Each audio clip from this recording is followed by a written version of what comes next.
नमस्ते। आंध्र प्रदेश में लेपाक्षी के वीरभद्र मंदिर में एक ऐसा आर्किटेक्चरल रहस्य छुपा है जिसने सदियों से बड़े बड़े एक्सपर्ट्स को भी हैरान कर रखा है। चलिए इस दिलचस्प कहानी को जानते हैं। यही तो वो सवाल है जो इस जगह को इतना रहस्यमयी बना देता है। सोचिए, एक भारी भरकम पत्थर का खंभा जो जमीन पर टिका ही नहीं है। जरा सोच कर देखिए, एक पुराने मंदिर में किसी की नजर एक ऐसे पिलर पर पड़ती है जो कई टन वजनी होने के बावजूद हवा में झूल रहा है।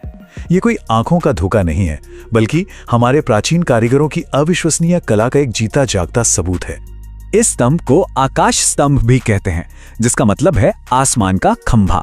और इसकी सबसे मजेदार पहचान ये है कि लोग इसके नीचे से एक पतला कपड़ा या कागज आर पार निकालते हैं, और पता है क्या, कपड़ा बड़ी आसानी से निकल जाता है। एक कहानी ये भी मशहूर है कि एक ब्रिटिश इंजीनियर ने इसका राज जानने के लिए इसे हिलाने की कोशिश की, जिससे ये अपनी असली जगह से थोड़ा खिसक गया।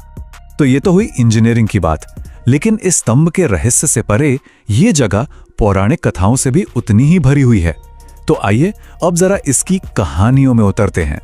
तो ये जो नाम है लेपाक्षी, इसका कनेक्शन सीधे सीधे रामायण से है। ये असल में दो तेलुगु शब्दों से बना है, ले जिसका मतलब है उठो और पक्षी मतलब पंछी।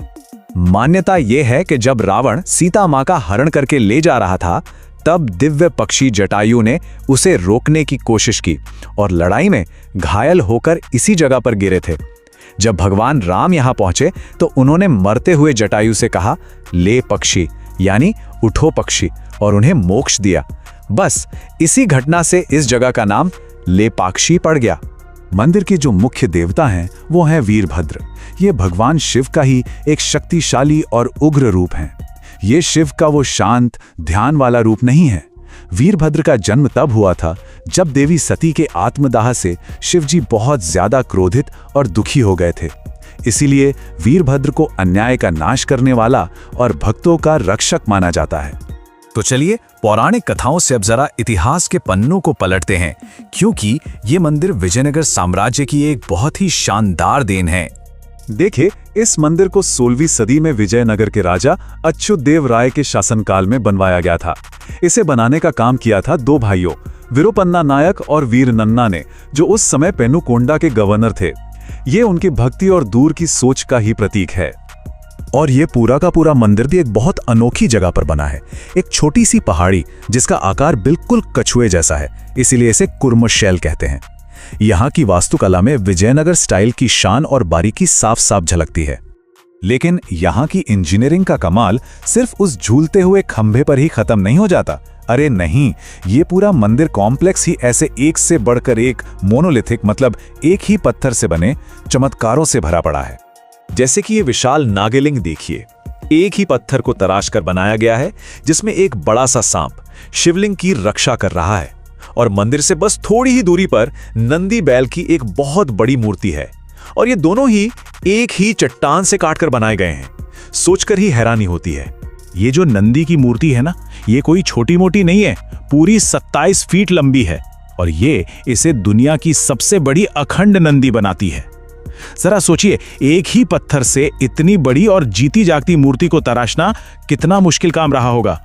तो घूम फिरकर वापस उसी बड़े सवाल पर आते हैं, आखिर वो स्तंभ हवा में कैसे लटका है? क्या ये सच में कोई चमत्कार है या इसके पीछे कोई साइंस है?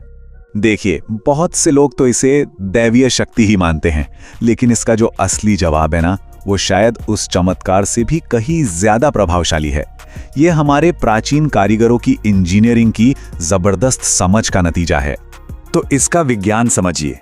होता यह है कि खंभे का जो ऊपर वाला हिस्सा है ना, वो छत के भारी पत्थरों के साथ इंटरलॉकिंग जॉइंट से बहुत मजबूती से जुड़ा है।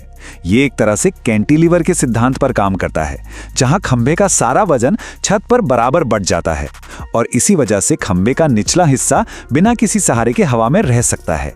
तो देखा, इसमें कोई जादू नहीं है, बल्कि ये अपने समय से बहुत आगे की इंजीनियरिंग का एक शानदार उदाहरण है। ये दिखाता है कि उन कारीगरों को फिजिक्स और वजन को बैलेंस करने की कितनी गहरी समझ थी, जो किसी भी चमत्कार से कम नहीं है। आज लगभग 500 साल बीत चुके हैं, लेकिन लेपाक्षी का ये मंदिर सिर्फ एक ऐतिहासिक इमारत बनकर नहीं रह गया है। ये आज भी एक जीती जागती विरासत है। आज भी एक एक्टिव मंदिर और तीर्थ स्थल है, जिसकी देखरेख भारतीय पुरातत्व सर्वेक्षण करता है। यहाँ की छतों पर बने विजयनगर काल के जो म्यूरल पेंटिंग्स हैं वो तो खैर अनमोल हैं।